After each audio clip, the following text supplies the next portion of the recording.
Assalamualaikum warahmatullahi wabarakatuh.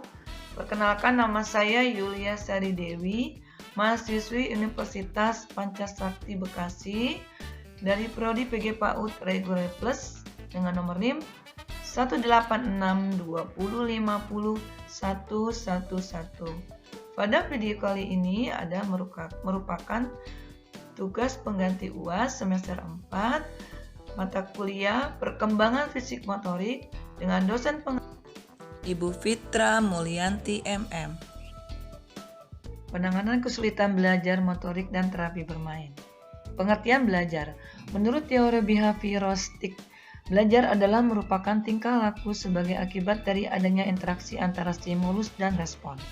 Dengan kata lain, belajar merupakan bentuk perubahan yang dialami siswa dalam hal kemampuan untuk bertingkah laku dengan cara yang baru sebagai hasil interaksi antara stimulus dan respon. Seseorang dianggap telah belajar sesuatu jika ia dapat menunjukkan perubahan tingkah lakunya. Sebagai contoh, anak belum dapat berhitung dalam perkalian. Kesulitan belajar perkembangan. Kesulitan belajar yang berhubungan dengan perkembangan mencakup gangguan motorik dan persepsi, kesulitan belajar bahasa dan komunikasi, dan kesulitan belajar dalam penyesuaian perilaku sosial. Yang pertama yaitu language processing atau pengolahan bahasa. Yang kedua, visual spatial processing, cenderung tidak bisa menangkap arti dari sebuah gambar atau angka. Dia adalah visual motor processing. Ialah mereka yang tidak bisa memahami bahasa tubuh, orientasi spesial, serta pembelajaran secara motorik. Yang keempat, phonological processing. Anak kesulitan untuk memahami objek yang ia dengarkan atau sulit untuk memahami objek yang ia lihat.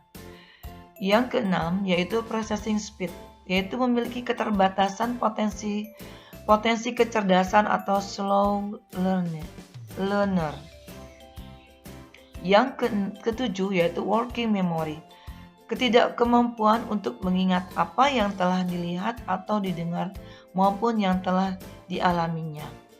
Yang kedelapan adalah executive function, yaitu kesulitan ini kurang mampu untuk menindaklanjuti apa yang sudah ia dapat atau dipelajari jika yang mampu menindaklanjuti pengetahuan yang ia dapat.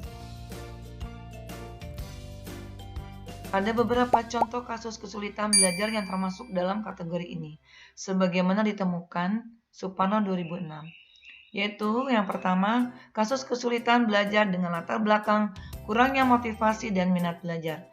Yang kedua, kasus kesulitan belajar yang berlatar belakang sikap negatif terhadap guru, pelajaran, dan situasi belajar. Yang ketiga, kasus kesulitan belajar dengan latar belakang kebiasaan belajar yang salah.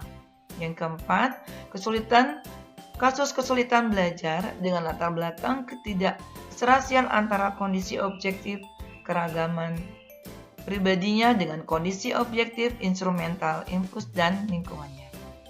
Kesulitan belajar akademik. Disleksia atau kesulitan membaca. Disleksia atau kesulitan membaca adalah kesulitan untuk memaknai simbol huruf dan angka melalui persepsi visual dan auditoris.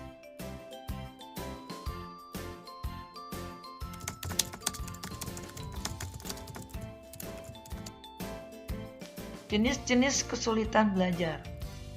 Yang pertama, kesulitan belajar pra-akademik. Kesulitan belajar pra-akademik dapat dikelompokkan menjadi beberapa jenis, antara lain yaitu gangguan perkembangan motorik atau gerak. Yang kedua, gangguan perkembangan sensorik atau penginderaan. Yang ketiga, gangguan perkembangan perseptual atau pemahaman atau apa yang diinderai. Yang keempat, yaitu gangguan perkembangan perilaku. Kesulitan belajar umum. Anak berkesulitan belajar umum secara nyata, mengalami kesulitan dalam tugas-tugas akademik khusus maupun umum, baik disebabkan oleh adanya disfungsi neurologis, proses psikologi dasar maupun sebab-sebab lain sehingga prestasi belajarnya rendah dan anak-anak tersebut berisiko tinggi tinggal kelas. Anak berkesulitan belajar tidak sama dengan anak-anak tunagrahita. Ada beberapa contoh kasus kesulitan belajar yang termasuk dalam kategori ini, sebagaimana ditemukan Suparno 2006. Yaitu yang pertama, kasus kesulitan belajar dengan latar belakang kurangnya motivasi dan minat belajar. Yang kedua, kasus kesulitan belajar yang berlatar belakang sikap negatif terhadap guru, pelajaran, dan situasi belajar. Yang ketiga, kasus kesulitan belajar dengan latar belakang kebiasaan belajar yang salah. Yang keempat, kasus kesulitan belajar dengan latar belakang ketidakserasian antara kondisi objektif keragaman pribadinya dengan kondisi objektif instrumental, input, dan lingkungannya. Kesulitan belajar akademik. Disleksia atau kesulitan membaca. Disleksia atau kesulitan membaca adalah kesulitan untuk memaknai simbol huruf dan angka melalui persepsi visual dan auditoris. Disgrafia atau kesulitan menulis. Disgrafia adalah kesulitan yang melibatkan proses menggambar simbol-simbol bunyi menjadi simbol huruf atau angka. Diskalkulia atau kesulitan berhitung. Kesulitan berhitung adalah kesulitan dalam menggunakan bahasa simbol untuk berpikir, mencatat, dan mengkomunikasikan ide-ide yang berkaitan dengan kuantitas atau jumlah. Faktor-faktor penyebab kesulitan belajar, yaitu faktor psikologis.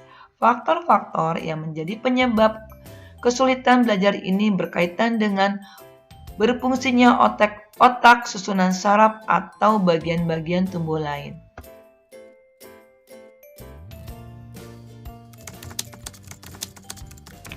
Demikianlah pemaparan materi saya kali ini.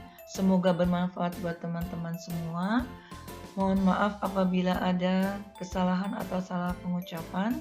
Mohon dibukakan pintu maaf sebesar-besarnya. Wassalamualaikum warahmatullahi wabarakatuh.